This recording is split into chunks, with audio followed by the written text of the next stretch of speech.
for Cocoa as well as Titusville. So two separate cells we're keeping an eye on because of the very frequent lightning as well as the very heavy rain that's continuing to make its way eastward and off the coast. Luckily, though, this should not be a problem within the next hour, and by 8:30 we should be very much calmer than what we saw earlier on this afternoon. So again, we're keeping an eye on this little cell right here just to the west of Titusville. Special weather statement in effect because of the very gusty winds and heavy rain that's going to continue to make its way over the I-95 corridor, and then also continuing to keep an eye on a second special weather statement moving over Cocoa. Once again, seeing a lot of lightning as well as very heavy rain across these regions as we head through the next couple of minutes. So let me switch gears real quick. Let's take a look and really break down what we're seeing with the current radar. And with this, we're going to very much keep an eye on not only the rain, but also the lightning count. With lightning count, we really just see the possibility of a storm strengthening or interacting with something that could allow the storm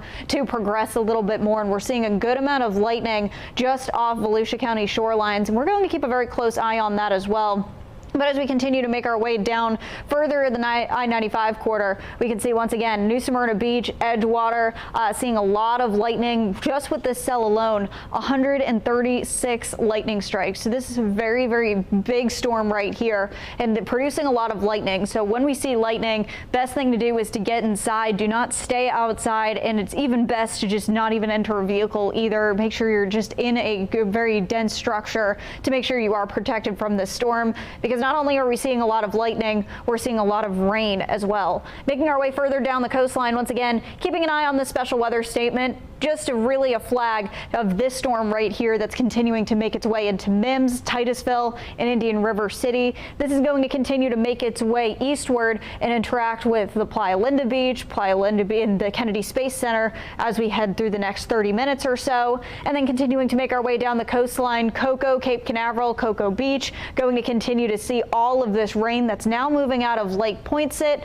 and continuing to move into the inlets here. So just make sure you are staying weather aware, especially if you're staying along the beaches through the rest of the evening. Taking a little bit of a zoom out of what we can see right here, this storm continuing to move east at about 20 miles per hour. So with that, as we do track this storm backing out just a little bit more, we see another special weather statement in effect until 8 p.m. because of all that lightning just off the coast near New Smyrna Beach. So we're going to be watching that for the next couple of minutes, again, just because we're seeing a lot of lightning with that. But I do want to show you really what's going to be in for us for the next hour or so, because we're really just going to see all of this rain continuing to make its way offshore. And as we pop here on our Melbourne radar, switching over to what's going to be happening in the next 60 minutes, we can slowly just start to see this storm make its way off the east coast right here.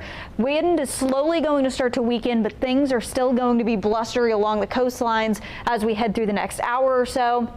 Again, still seeing that little bit of a breakup, but because of that wind coming off the east, we may see one of those storms get a little bit stronger as it slowly makes its way off the coastline. Again, at about 8:15, 8:30, we should be pretty much in the clear. Melbourne may be seeing the last of those storms making its way through, but other than that, we're slowly going to start to continue to calm down as we head through the rest of the overnight tonight. So popping back once again to our current radar right here to really map out where we're going to be seeing more of those scattered showers continuing as we head through the next hour or so. And again, we've had a very crazy afternoon here, a couple of severe thunderstorm warnings, but we also had 2 tornado warnings embedded with that line as it made its way eastward. So again, let's actually take off the warnings here. And again, this is moving east at about 20 miles per hour. So let's actually take a look of how quickly it's going to affect in areas, especially like Cocoa, Cape Canaveral area. So this entire line going to be moving at about 20 miles per hour.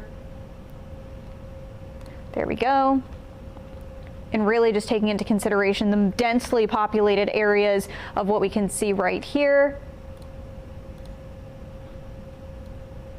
Yeah, moving into Indian River now, moving into Banana River within the next couple of minutes. So you got about 6 minutes if you're in this area to definitely make sure you are staying weather aware. Also Cape Canaveral, within the next 10 or so minutes, you're going to be seeing that very heavy rain within the next couple of minutes. So just make sure you are staying weather aware. And we have quite the shelf cloud as we do take a look at our Port Canaveral camera. So let's switch over to the weather wall to really wrap up our coverage of what we're going to be seeing for the next hour and then through the next couple of days as well. That is a heck of a shelf cloud there, folks, and you can see that very frequent lightning within the storm itself. So with that, we're going to be very careful as we continue through the rest of the afternoon. And with that, we're going to really just keep focus in on that lightning strike as we head through the rest of the afternoon as well. So with that, I'm going to stall just for a little bit so you can see the amount of lightning with that storm. But ultimately what this means is that heavy rain is on the way. You can see right here on our Port Canaveral cam,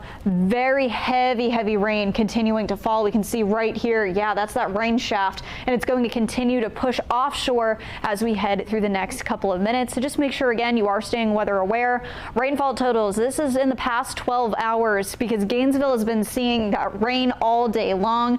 Over 3 inches of rain in Gainesville, where we did see a tornado-warned storm in southern Lake County. They got over an inch of rain, and then continuing to make our way along shorelines in areas also where we did see a tornado-warned storm right along the border of Orange and Osceola County. We did see areas especially get a little bit over an inch just within a couple of minutes. So very heavy rain in a short amount of time. That was one of the main threats for the evening as we took a look as those storms continue to make their way offshore. So once again, for the next hour, we're slowly just going to be monitoring these storms as we head through the rest of the overnight tonight, slowly pushing off Cocoa and Melbourne as we head through the next hour. So as we head into later on tonight, Sebastian, you'll be getting the last of that storm as we head into a little bit later on. Again, iDrive, if you're anywhere east of I-95, you're in the clear. It's just going to be cloudy, humid for the rest of the evening. We can see those mostly cloudy skies, but finally that rain has let up, and areas especially along iDrive got a lot of rain in a very short amount of time as those storms were rolling through. 7-day forecast, we got a little bit of a taste of those summer storms today, and we're going to continue to get a taste of summer, not necessarily in the storms way, but we're going to be getting it in the heat. Taking a look, we're seeing those temperatures in the 90s over the next couple of days. Summertime heat really going to be settling in. We got those storms today, and we're going to be seeing the heat and a little bit more of that humidity kick in as we head through the rest of the week. So I hope you're ready for that. But for the rest of the evening, as we continue to track these storms, make sure you're sticking with us here on Fox Local, as well as through Facebook and Instagram, as well as on YouTube, where we're going to be cutting in if we need to, if some of these storms, as their last push here in Central Florida, get a little bit crazy as they make their way offshore. Thanks for tuning in, and we'll continue to update you if we see any of those storms continue to pick up through the rest of the evening.